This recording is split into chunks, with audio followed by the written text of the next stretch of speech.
इस तरह की बातों से डरने वाले नहीं है। नागपुर से आया हूँ, हेडक्वार्टर नागपुर में आरएसएस, वहां से आया हूँ। तुम लोगों की बात सुना, हमारी सुनो। आर्टिकल 19 के तहत बाबा साहब अम्बेडकर ने जो संविधान लिखा, उसके तहत सबको बोलने का अधिकार है। सुनना चाहते हो सुनो, ना सुनना चाहते हो मत सुनो। तो आरएसएस ने कहा देश को बचाएंगे, अडवाणी को रोकेंगे। सुनो, okay okay okay okay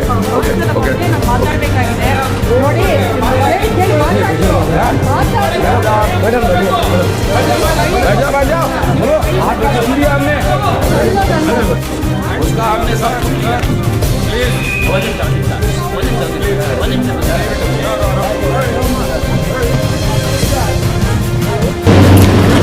Kashmir से चला हुआ है, किसी की औकात नहीं जो हमें रोके। यहाँ नहीं आया हूं, इधर कश्मीर से आ रहा हूं। किसी की औकात नहीं जो रोक लिया। जुर्रत से आ रहे हैं, ताकत से आ रहे हैं। 31 स्टेट में संगठन चला रहा हूं, 542 जिलों में संगठन चला रहा हूं, 3500 तहसीलों में संगठन चला रहा हूं, 22,000 ब्लॉक में संगठन चला रहा हूं, 1.5 लाख गांव में संगठन चला रहा हूं, 43 ईयर से चला रहा हूं। ऐसे बहुत लोग देखे।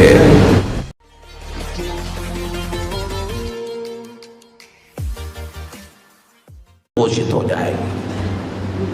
डोमेस्टिक और इंटरनेशनल एग्रीमेंट 2004-2009 की सरकार ने जो भी किए, वो एग्रीमेंट इलीगल घोषित हो जाएंगे।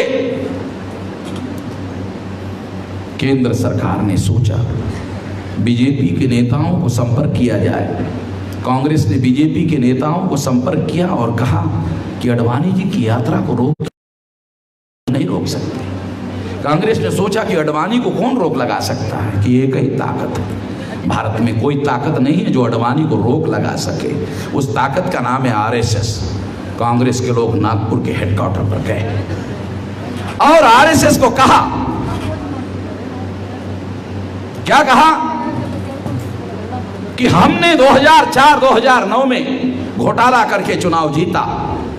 डॉक्टर सुब्रमण्यम स्वामी की फाइल जो सुप्रीम कोर्ट में दी गई है, वो फाइल आपके हेडक्वार्टर पर पहुंचाई गई है। सीक्रेट एजेंसियों ने हमें जानकारी दी।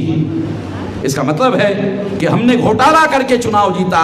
इसके डॉक्यूमेंट्री एविडेंस आरएसएस के हेडक्वार्टर में है, पहले से है। इसलिए हम इस बात को इनकार नहीं करना चाहते हैं कि 2004-2009 में हमने घोटाला करके चुनाव नहीं जीता। हम कहते हमने घोटाला करके चुनाव जीता। मगर अडवाणी जी अगर रथ यात्रा निकालेंगे तो देश खतरे में पड़ जाएगा। देश को बचाना होगा।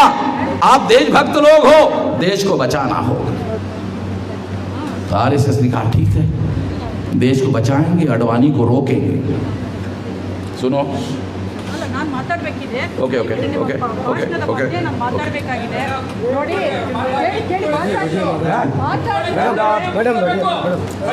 बैठ जाओ बैठ जाओ। सुनो, आपका सुन लिया हमने, आपका सुन लिया, बैठो इधर। ओके, बैठ जाओ बैठ जाओ बैठ जाओ। निकालो उसको, उसको निकाल दो, निकालो उसको। उसका हमने सब सुन लिया। प्लीज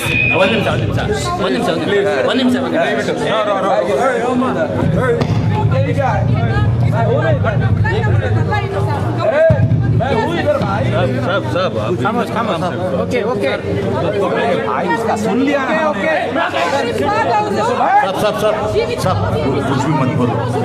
देखो ऐसा है, सुनो, देखो हर एक को अपनी कहने की अधिकार है, संविधान के अनुसार कहने का अधिकार है।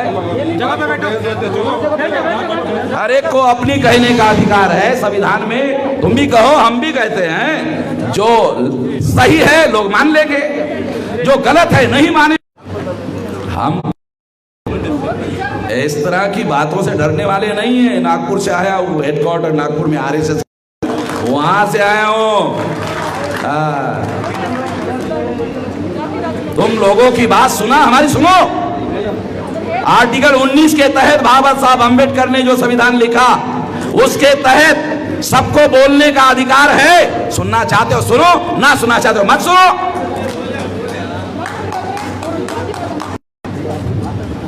अक्ल बता नहीं गया, हमें समझ में आता क्या करना है। ओके ठीक है, मैं आपको बता रहा था,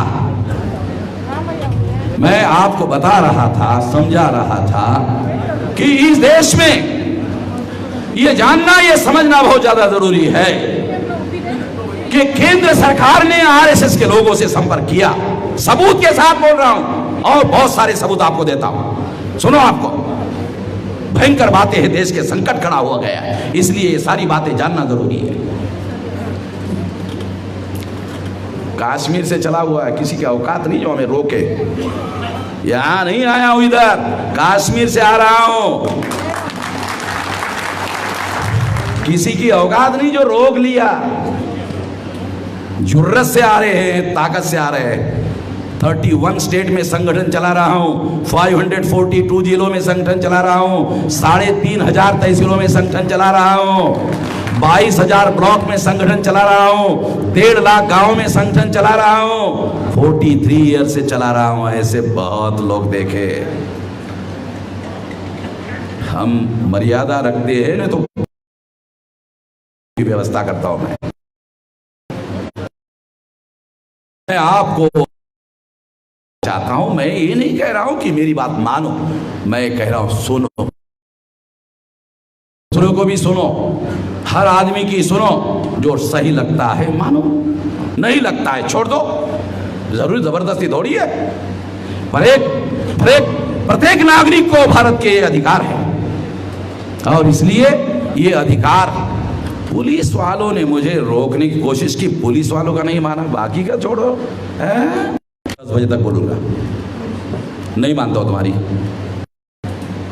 बाकी लोगों का क्या। हमारे संवैधानिक अधिकार है, इसके लिए मैं जेल जाके आया हूं और जिन्होंने हमें जेल में डाला उनके खिलाफ हाईकोर्ट में 3 केस चल रहा है। जवाब देना मुश्किल हो रहा है। हम कानून का उल्लंघन नहीं करते, हम सबकी सुनते हैं। आप लोग, ये देश के लिए खतरा है, आपको अनुरोध करते हैं अडवाणी को रोको। उन्होंने कहा रोकेंगे, हमें क्या फायदा होगा? कहा आपको भी फायदा होगा। क्या फायदा होगा? ये 2014 में आप घोटाला करके जीतो। कांग्रेस के लोगों को कहा तुम्हारे 51 मेंबर पार्लियामेंट है, पार्लियामेंट में ईवीएम के विरोध में प्रस्ताव क्यों नहीं रख रहे हो? राफेल के ऊपर हंगामा क्यों नहीं कर रहे हो? विरोधी पार्टी की सहमति की वजह से जिंदा है। जब राफेल पर हंगामा कर सकते हो, ईवीएम का क्यों नहीं कर रहे हो? ईवीएम पर भी आप लोगों को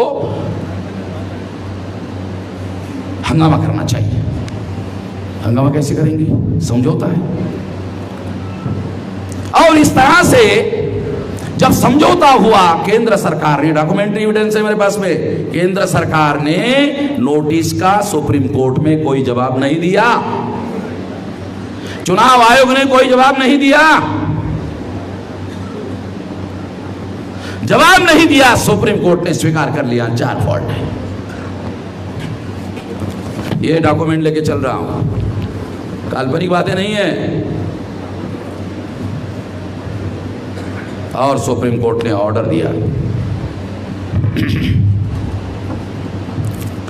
2014 में जो लोकसभा का चुनाव होगा, उस चुनाव में ईवीएम मशीन को पेपर ट्रेल मशीन लगानी होगी, घोटाला पकड़नी होगी। चुनाव आयोग को आदेश देने के बाद चुनाव आयोग ने पेपर ट्रेल मशीन नहीं लगाई। बीजेपी को मदद करने के लिए चुनाव आयोग ने पेपर ट्रेल मशीन नहीं लगाई। इसलिए मैं, चुनाव आयोग चोर है, ईवीएम मशीन चोर है, चुनाव आयोग चोरों का सरदार है। और अगर औकात है चुनाव आयोग की, तो अमन मेश्राम के खिलाफ एफआईआर दाखिल करके दिखा। लंदन में सैयद सूजा के ऊपर चुनाव आयोग ने दिल्ली में एफआईआर दाखिल किया। मैं इधर मंड्या में हूं, मंड्या कर्नाटक में है, कर्नाटक भारत में है। अरे मैं भारत छोड़कर भागा हुआ नहीं हूं, इधर चो मेरे खिलाफ एफआईआर दाखिल करके दिखा। सुप्रीम कोर्ट में मेरी केस पेंडिंग है, मेरे किसी सवाल का चुनाव आयोग ने जवाब नहीं दिया। मेरी केस सुप्रीम कोर्ट में, बच्चों का खेल थोड़ी बता रहा हूं, गिल्ली डंडू का। सुप्रीम कोर्ट में मेरी केस पेंडिंग है, नोटिस इश्यू हुआ, चुनाव आयोग ने एक सवाल का जवाब नहीं दिया। इसलिए कह रहा हूं चुनाव आयोग चोरों का सरदार है। लाओ मेरे खिलाफ एफआईआर दाखिल करो, फिर मेरे सवालों का तुम जवाब नहीं देते हो तो मेरे खिलाफ एफआईआर कहां से दाखिल करोगे? मेरे सवालों का ही तुम्हारे पास जवाब नहीं है तो तुम एफआईआर कहां से दाखिल करोगे?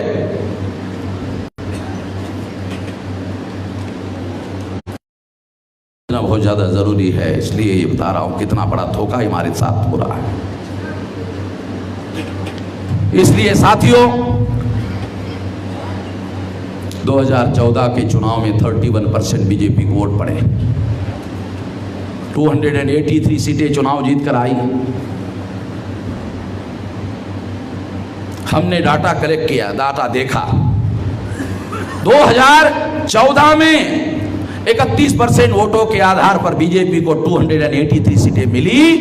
क्या 31% वोटों के आधार पर किसी राजनीतिक दल को इसके पहले 272 सिंपल मेजॉरिटी मिली?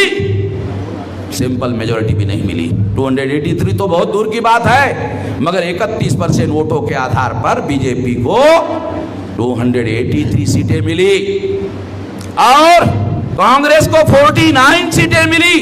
इंदिरा गांधी के विरोध में 77 में सारी विरोधी पार्टियां इकट्ठा हुई, फिर भी 150 सीटें इंदिरा गांधी की चुनकर आई, मगर ईवीएम के वजह से 2014 में कांग्रेस की केवल 49 सीटें चुनकर आई। कांग्रेस ने एक भी आवाज नहीं उठाया। मल्लिकार्जुन खड़गे का नाम जानते हो? एक बार भी नहीं हारा। अब की बार हार गया तो उन्होंने अपने कार्यकर्ताओं की मीटिंग ली, कहा ईवीएम की वजह से हारा। तो कार्यकर्ताओं ने कहा दूसरे दिन आंदोलन करेंगे। अखबार में खबर आई, दिल्ली में सोनिया गांधी को मालूम हो गया कि कल मल्लिकार्जुन खड़गे के कार्यकर्ता ईवीएम के विरोध में आंदोलन करने वाले हैं। मैडम सोनिया का खड़गे को टेलीफोन आया और कहा खड़गे को, खड़गे साहब अगला मुख्यमंत्री नहीं बनना है आपको कर्नाटक का, अगला मुख्यमंत्री नहीं बनना है आपको। दूसरे दिन से खड़गे ने ईवीएम के विरोध में बोलना ही बंद कर दिया और अभी तक बोलना बंद है। आप बोलेंगे कि अगर ये कार्यकर्ताओं की मीटिंग थी तो आपको कैसे मालूम हो गया? तो कॉमन फ्रेंड होते हैं ना, जो खड़गे के भी फ्रेंड है और हमारी भी फ्रेंड है। कॉमन फ्रेंड का कॉन्सेप्ट समझते हो ना? ये जो खड़गे के भी फ्रेंड है, हमारा भी फ्रेंड है, उन्होंने कहा ये बात है। साथियों, ये दुखद बात क्या है? अगर कांग्रेस विरोधी पार्टी है तो विरोध करने का काम होना चाहिए। कांग्रेस विरोधी पार्टी है, विरोध करने का काम होना चाहिए। विरोध करने का काम ईवीएम के मुद्दे पर कांग्रेस करती हुई दिखाई नहीं दे रही है। ये बात हमको जानना होगा। समझौते का मामला है। जब 13 सीटें बीजेपी को ज्यादा मिली सिंपल मेजॉरिटी से 283, तो हम समझ गए कि ये घोटाले का मामला है। जून 2014 से आंदोलन कर रहा हूं, आज नहीं, आज तो 2020 है, 14 से कर रहा हूं।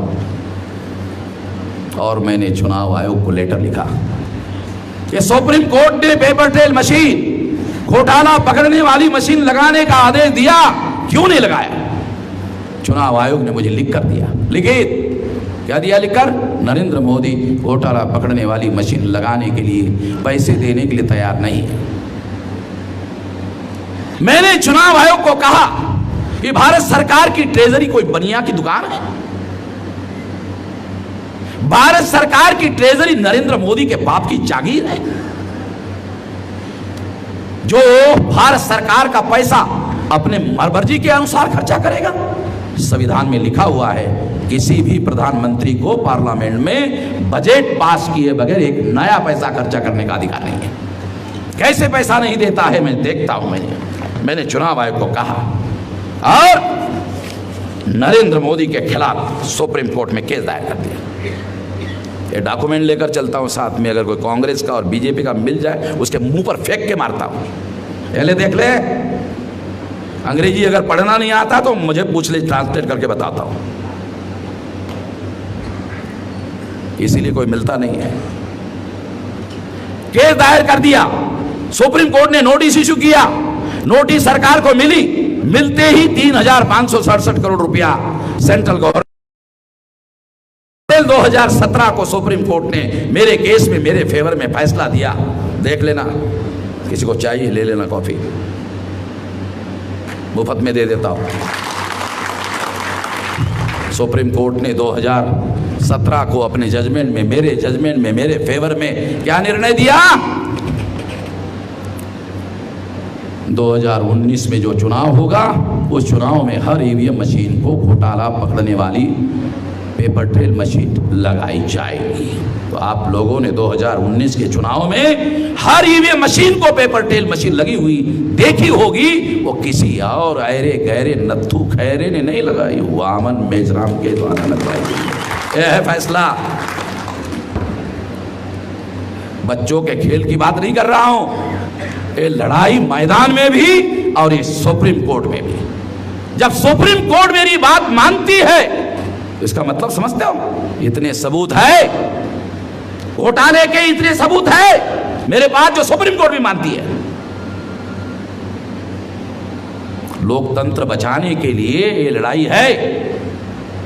अगर हमारे वोटों की चोरी होती रही और वोट के आधार पर एमएलए और एमपी अगर चुनाव नहीं जीतते रहे और ईवीएम में वोटों की चोरी करके अगर कोई चुनाव जीतता रहा तो फिर लोकतंत्र की तो हत्या हो गई। लोकतंत्र का क्या होगा? हमारे वोटों से एमएलए चुनकर नहीं जाएगा, वो ईवीएम को नमस्कार करेगा, हमको नहीं करेगा। वो ईवीएम को नमस्कार करेगा। इसलिए आप लोगों को ये सारी सच्चाई बता रहा हूं। और 2019 में लगा, जब 17 को रिजल्ट आया तो मैंने सारे डॉक्यूमेंट दोबारा छानबीन की, तो आप लोग सुनकर हैरान हो जाओगे। 8 अक्टूबर 2013 को सुप्रीम कोर्ट ने जो निर्णय दिया, उस निर्णय के अनुसार पेपर ट्रेल मशीन लगाई जाएगी। तो पेपर ट्रेल से जानते हो क्या होता है? पेपर ट्रेल से कागज बाहर निकलता है वोट का। ईवीएम में अगर घोटाला होता है तो कागज के आधार पर घोटाला पकड़ा जा सकता है। चुनाव आयोग ने केंद्र सरकार को कहा अब हम आपकी मदद नहीं करेंगे। कहा क्यों? या तब तो कागज से घोटाला पकड़ा जाएगा। आपने तो ओरल कह दिया, हमने अनुपालन किया और घोटाला पकड़ने के बाद देशद्रोह का मुकदमा चलेगा, हम पर फांसी की सजा होगी, आप तो छूट जाओगे, अब आपकी मदद नहीं करेंगे। क्या कोई रास्ता होगा? रास्ता है। क्या रास्ता है? कि पेपर ट्रेल मशीन से निकलने वाले कागजी मतपत्रों की गिनती रोकनी होगी। ये कैसे रुकेगी? कहा कि पीपल्स रिप्रेजेंटेटिव एक्ट में परिवर्तन करना होगा। कांग्रेस ने चुनाव आयोग को कहा प्रस्ताव भेजो। चुनाव आयोग ने कांग्रेस को प्रस्ताव भेजा। फरवरी 2014 को कांग्रेस ने पीपल्स रिप्रेजेंटेटिव एक्ट में 56C, 56D, 49MA 3 रूल में चेंज किया। प्रस्ताव का डॉक्यूमेंट्री एविडेंस मेरे पास है। पीपल्स रिप्रेजेंटेटिव एक्ट में कांग्रेस ने फरवरी 2014 को बीजेपी को जिताने के लिए 56C, 56D, 49MA rule change किया है। डॉक्यूमेंट्री एविडेंस सारा। इस रूल ने क्या किया? जो पेपर ट्रेल मशीन से कागज निकलता है, कागज की गिनती रोक दी। कागज ही तो घोटाला पकड़ता है। कागज की गिनती रोकने से घोटाला पकड़ने का मामला बंद कर दिया गया। फरवरी 2014 को कांग्रेस ने अमेंडमेंट किया। सुप्रीम कोर्ट में पूछ रहा हूं, जवाब नहीं दे रहा है चुनाव आयोग न भारत सरकार। चुनाव आयोग को नोटिस इशू हुआ, भारत सरकार को नोटिस इशू हुआ, मेरे पास डॉक्यूमेंट्री एविडेंस है, डॉक्यूमेंट्री एविडेंस मैंने सुप्रीम कोर्ट को दिए।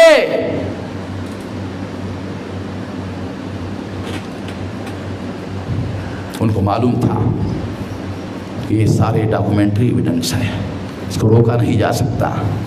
कांग्रेस ने फरवरी 2019 को अभिषेक मनु संघवी के द्वारा मेरी केस को सैबोटेज करने के लिए दूसरी केस दायर कर, डॉक्यूमेंट्री एविडेंस दोबारा। बीजेपी ने एक औरत को सुप्रीम कोर्ट के चीफ जस्टिस पर चरित्र हनन करने का आरोप लगाने के लिए मैदान में उतारा और उस औरत ने चीफ जस्टिस रंजन गोगोई पर आरोप लगाया कि इसने मेरा चरित्र हनन किया। आप लोगों को चरित्र हनन की खबर मालूम होगी, आप लोगों को यह मालूम नहीं कि हमारे केस में ये हो रहा था।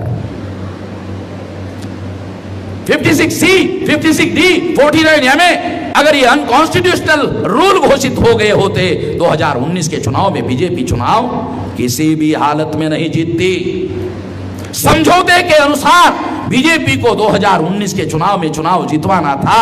कांग्रेस को मालूम हो गया, वामन मेश्राम ने सुप्रीम कोर्ट में केस दायर करके बीजेपी को जीतना मुश्किल कर दिया है। अभिषेक मनु संघवी के द्वारा कांग्रेस ने फरवरी 2019 में मेरे केस को सैबोटेज करने के लिए केस दायर कर दिया। और क्या कहा सुप्रीम कोर्ट में, नाम के साथ बोल रहा हूं, अभिषेक मनु संघवी सुप्रीम कोर्ट का लॉयर है, अगर गलत बोला होता तो कंटेम्प्ट का केस दायर होता मेरे खिलाफ में। अरे लोगों को कोई अकल है? काल्पनिक बातें नहीं बोल रहा हूं, नाम लेकर बोल रहा हूं। क्यों? डॉक्यूमेंट्री एविडेंस है, बगैर सबूत के एक भी बात नहीं बोल रहा हूं। और इसलिए आपको बताना चाहता हूं, उन्होंने एक सुप्रीम कोर्ट में कहा ईवीएम को हमारा विरोध नहीं है, पेपर ट्रेल मशीन से निकलने वाले कागजी मतपत्रों की आपस में ईवीएम और पेपर ट्रेल का मिलान करो 50%। सुप्रीम कोर्ट ने उनकी बात को नहीं माना, कहा 1%, 50% नहीं 1%, 1% से थोड़ी घोटाला पकड़ा जाएगा। मेरे वकील ने, कांग्रेस के वकील को सुप्रीम कोर्ट में कहा, अरे प्यारा नंबर 28 में 8 अक्टूबर 2013 को 100% रिकाउंटिंग का ऑर्डर दिया। जब 100% का रिकाउंटिंग ऑर्डर दिया, तुम 50% की बात क्यों कर रहे हो? बीजेपी को मदद करने के लिए कांग्रेस के लोग सुप्रीम कोर्ट में ऐसा कह रहे थे। अंतिमता कांग्रेस की 1% की बात 50% नहीं मानी गई। 23 तारीख को रिजल्ट आया, रिजल्ट में 373 लोकसभा की सीटों में से 220 सीटें, 54 लाख से ज्यादा वोट, 54 लाख से ज्यादा वोट ईवीएम से ज्यादा निकाले गए और 220 जगह बीजेपी घोटाला करके चुनाव जीता। 153 लोकसभा में लोगों ने जितने वोट डाले उससे कम निकाले, विरोधी पार्टी के लोगों को हरवा दिया गया, बीजेपी को चुनाव जितवाया गया। कांग्रेस क्यों? शाम को 4 बजे राहुल गांधी टीवी पर आया, कहने लगा मोदी जी आप विजयी हो गए हैं, आपको कांग्रेचुलेशन। 4 बजे रिजल्ट नहीं आया था, पहले कांग्रेचुलेशन दे दिया। क्यों? क्योंकि मिलान करने का काम रात के 9-10 बजे होने वाला था। मैं बामसेप नाम का संगठन का नेशनल प्रेसिडेंट हूं, हमारे कई अधिकारी IAS IPS बड़े को कंडक्ट करने के काम में लगे रहते हैं। मैंने ये कांग्रेस के लोग काउंटिंग सेंटर पर कितने बजे तक थे? कहा 12 और 2 बजे के दरमियान सारे के सारे भाग गए। मैंने कहा फिर मिलान करने का काम रात में 9-10 बजे होने वाला था, तो कांग्रेस का एक भी कार्यकर्ता यदि काउंटिंग सेंटर पर हाजिर नहीं था तो सुप्रीम कोर्ट के ऑर्डर के अनुसार मिलान करने के लिए कांग्रेस का कार्यकर्ता हाजिर होना जरूरी था। तो आप लोगों ने क्या किया? अधिकारियों को मैंने पूछा कि आप लोगों ने फिर क्या किया? कहा कि चुनाव आयोग के अधिकारियों को सलाह किया। चुनाव आयोग के अधिकारियों ने क्या कहा? ये कहा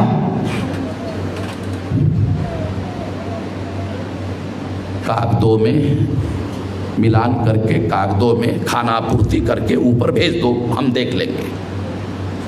मिलान के बगैर कागज में खाना आपूर्ति करके कागज ऊपर भेज दिए गए।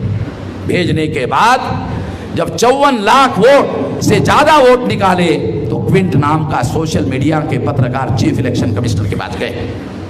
ये 54.5 लाख वोट ज्यादा कैसे निकले? पत्रकारों ने चीफ इलेक्शन कमिश्नर को पूछा 54.5 लाख वोट ज्यादा कैसे निकले? चीफ इलेक्शन कमिश्नर ने जवाब दिया, चुनाव आयोग के साइट पर हमने डाटा धीरे धीरे अपलोड किया, इस वजह से ऐसा हुआ। क्विंट के पत्रकारों ने काउंटर सवाल पूछा, जब आपने डाटा धीरे धीरे अपलोड किया तो ज्यादा 54.5 लाख वोट कैसे निकले?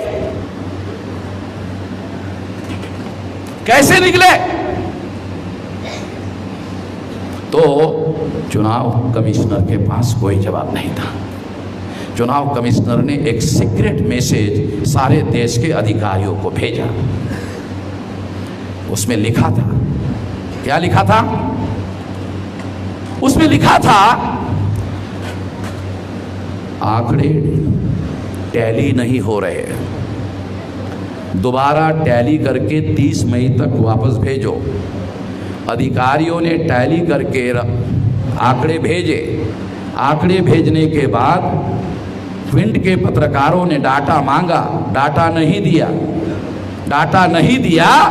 सितंबर 2019 को चुनाव आयोग ने सारा का सारा डाटा नष्ट कर दिया।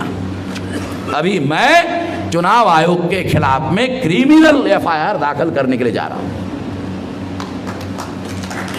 जो भी देश के संविधान के विरोध में ये सारा षड्यंत्र करेगा, किसी को भी नहीं बख्शेंगे।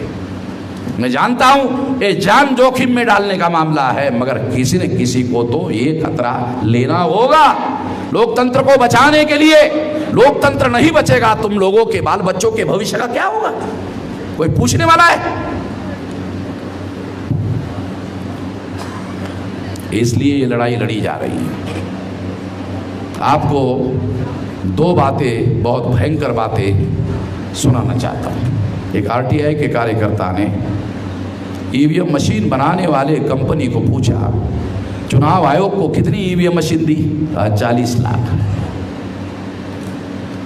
बाद में उसने चुनाव आयोग को पूछा, आपके पास मशीनें कितनी? कहा 20 लाख।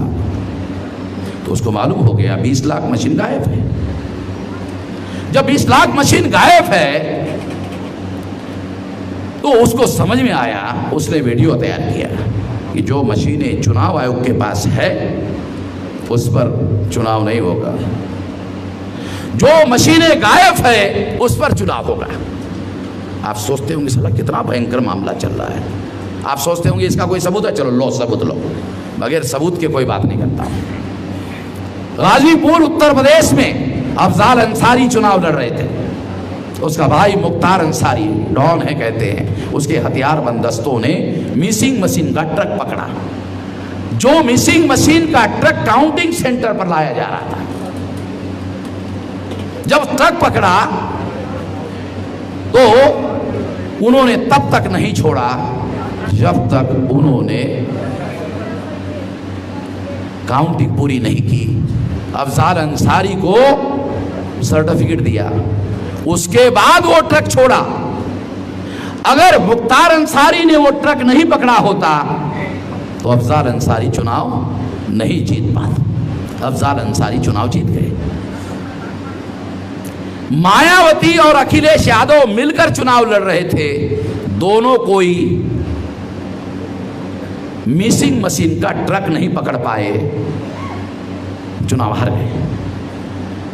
मिसिंग मशीन का ट्रक पकड़ने वाला अफजाल अंसारी चुनाव जीत गया। सबूत नंबर 2, नागपुर में नितिन गडकरी चुनाव लड़ रहे थे। उसके विरोध में नाना पटोले चुनाव लड़ रहे थे। उसके पास डिवाइस था। डिवाइस में डाटा था। नागपुर के लोगों ने जिन मशीनों पर वोट डाला, उन मशीनों का सीरियल नंबर था। जब काउंटिंग शुरू हुई तो काउंटिंग में वो सीरियल मशीनें सीरियल नंबर की गायब थी जिस पर लोगों ने वोट डाला, और जिन पर लोगों ने वोट नहीं डाला वो मशीनें कलेक्टर काउंटिंग सेंटर पर ला रहे थे। अब नाना पटोले के पास सीरियल नंबर का डाटा था, उसने कलेक्टर से झगड़ा किया, ये मशीनों पर तो वोट ही नहीं हुआ, तुम इनको कैसे ला रहे हो। साथियों, वो नागपुर हाईकोर्ट में गया। नागपुर हाईकोर्ट ने चुनाव आयोग को नोटिस इशू किया, अभी तक कोई जवाब नहीं। दूसरी नोटिस इशू हुई, अभी तक कोई जवाब नहीं। चुनाव आयोग के पास कोई जवाब नहीं है। जवाब होता तो सितंबर 2019 में डाटा नष्ट करता। ये सारा का सारा घोटाले का मामला है, इसे समझने की, इसे जानने की जरूरत है। इसलिए साथियों, ये बातें आप लोगों को बता रहा हूं। अब आखिरी बात ईवीएम की, फिर मैं आपको एनआरसी और एनसीए की बात बताता हूं। चुनाव आयोग के साइट पर लिखा हुआ है, ये सारा रिजल्ट प्रोविजनल है, नॉट ऑथेंटिकेट, प्रोविजनल।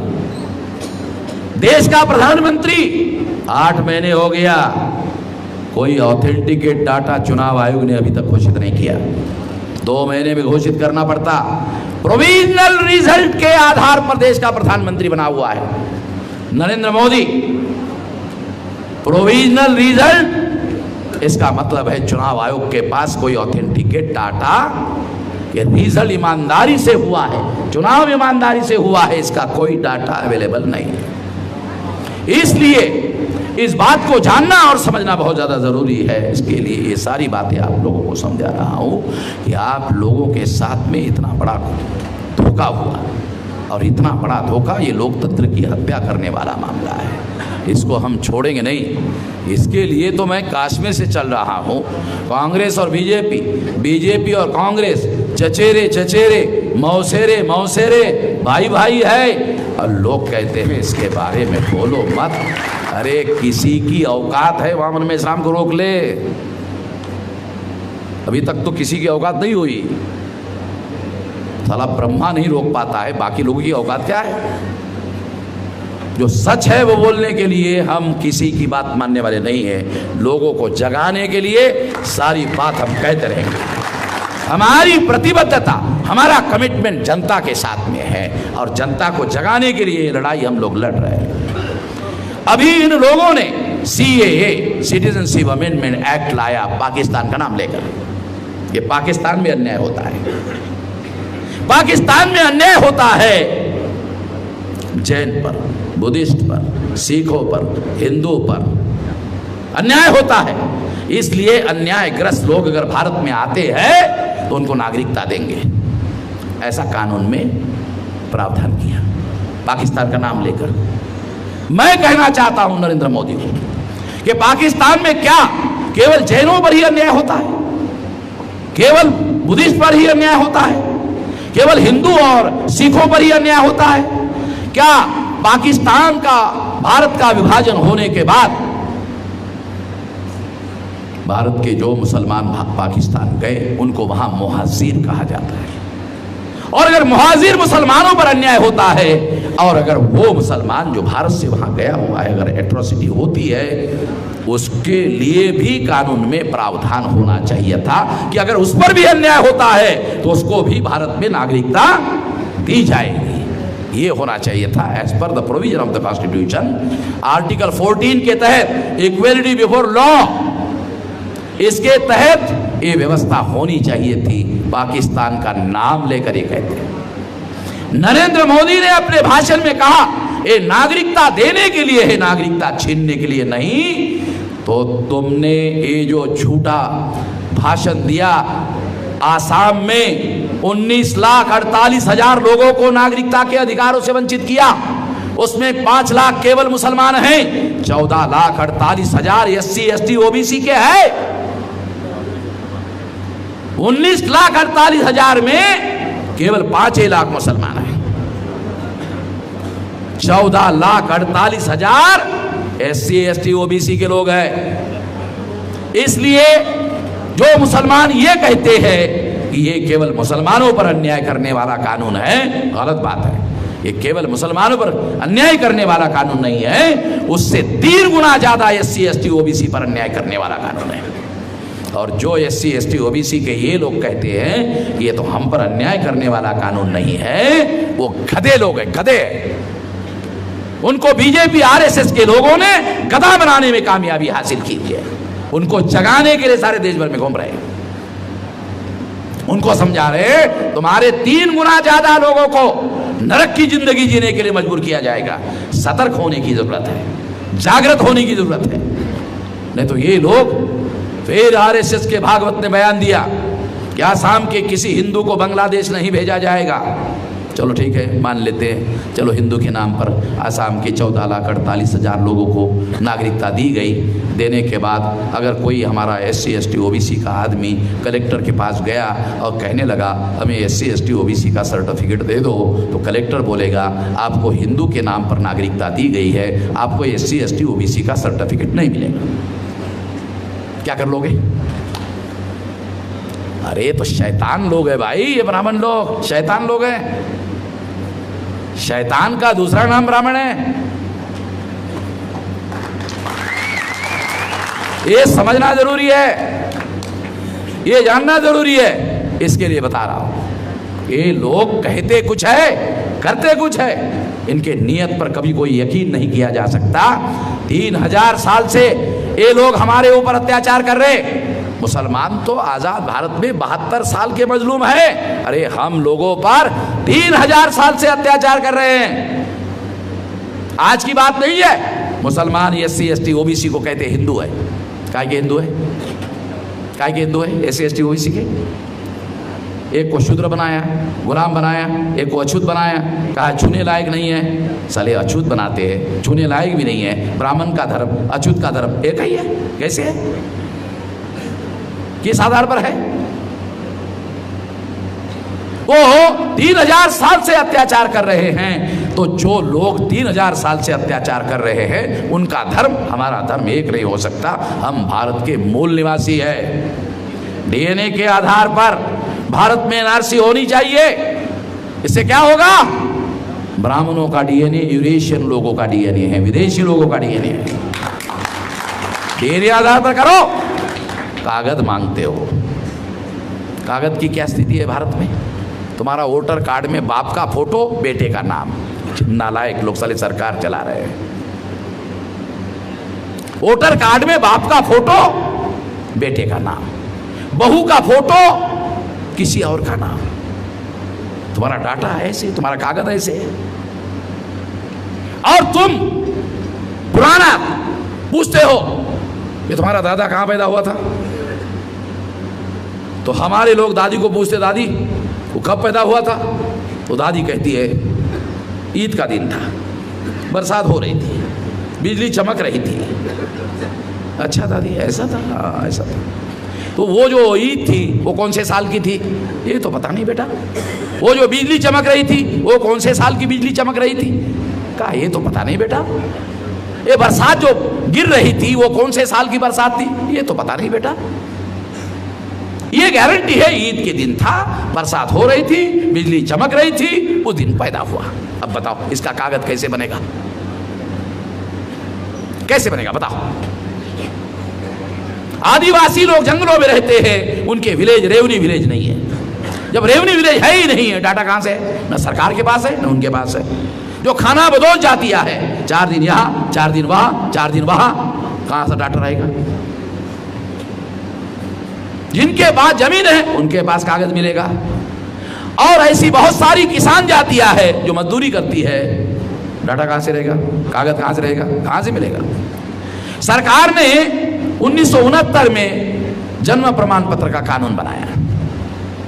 1969 1969 कानून लागू किया 1985।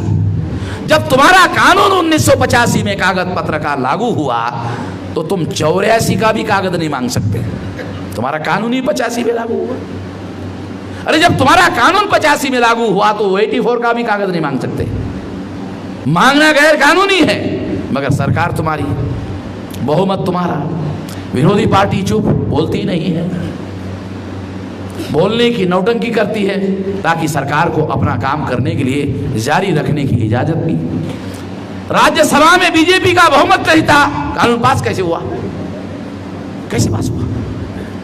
विरोधी पार्टी के लोग कानून पास करने के लिए मदद कर रहे हैं।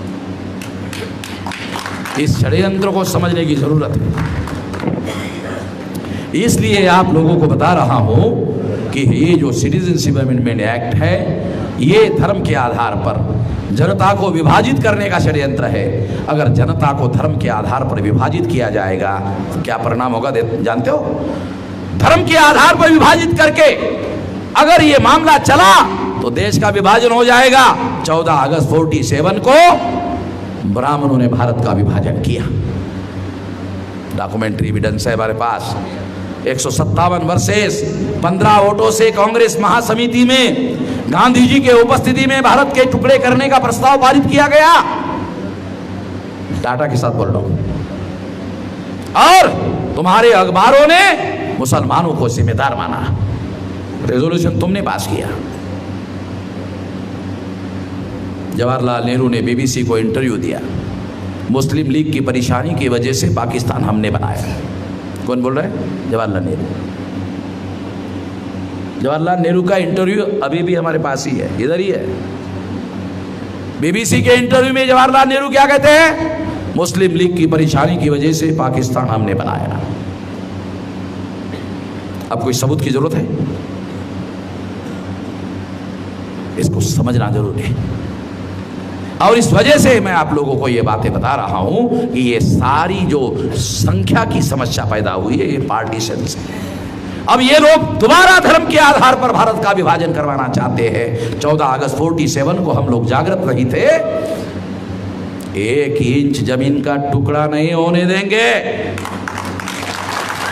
अगर तुमने ये लड़ाई हमारे ऊपर थोपी, लड़ाई लड़ेंगे, पूरी ताकत से लड़ेंगे और इस देश का दोबारा विभाजन नहीं होने देंगे। पूरी ताकत से लड़ाई लड़ी जाएगी।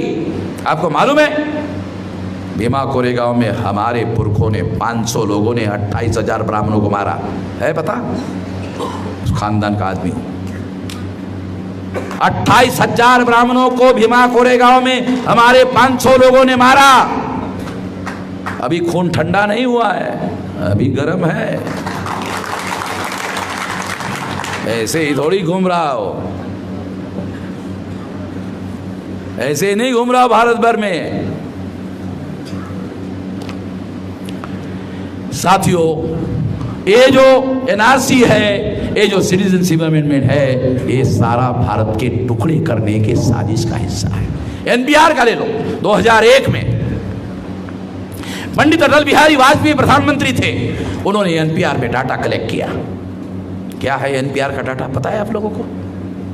हमारे लोगों को कोई जानकारी नहीं। एनपीआर में 2 बातें हैं। नंबर 1, जिनके पास नागरिकता सिद्ध करने के कागजी एविडेंस है, ऐसे लोग।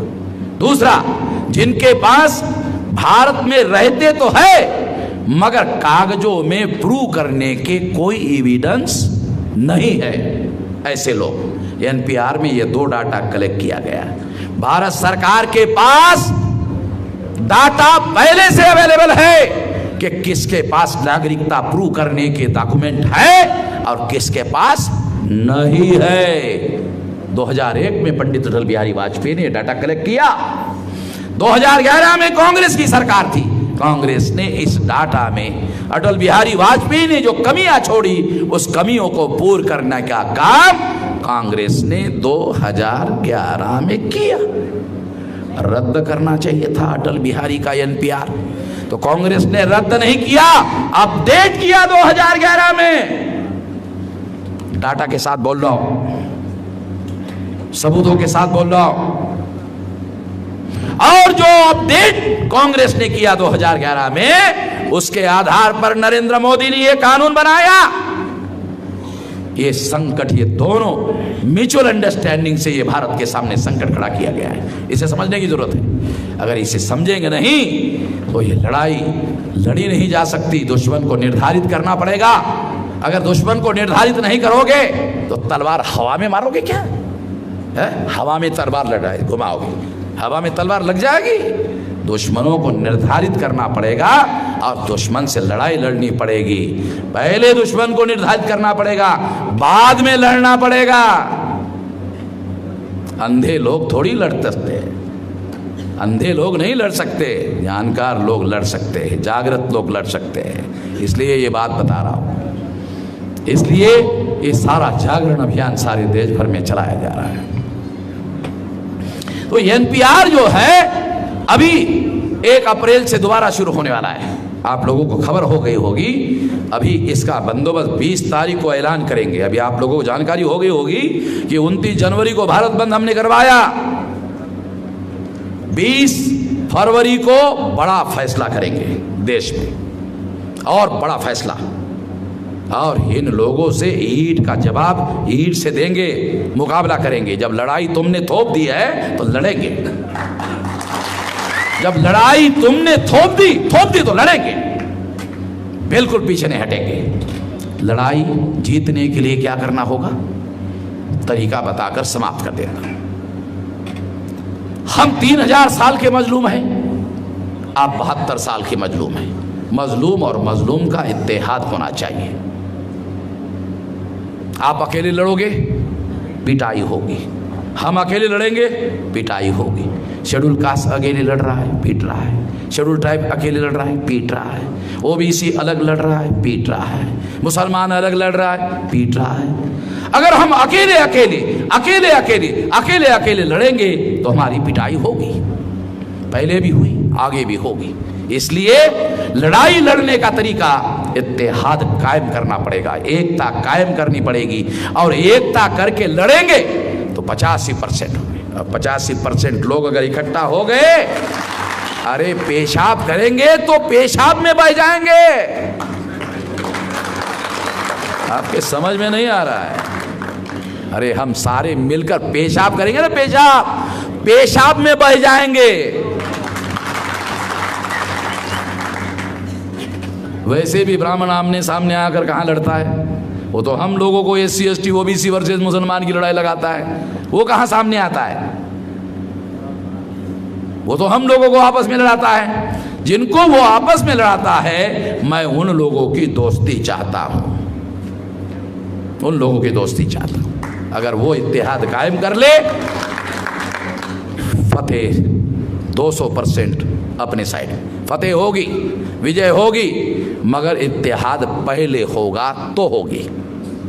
पहले इत्तेहाद होगा, एकता होगी, फतेह 200% से होगी, गारंटी से होगी।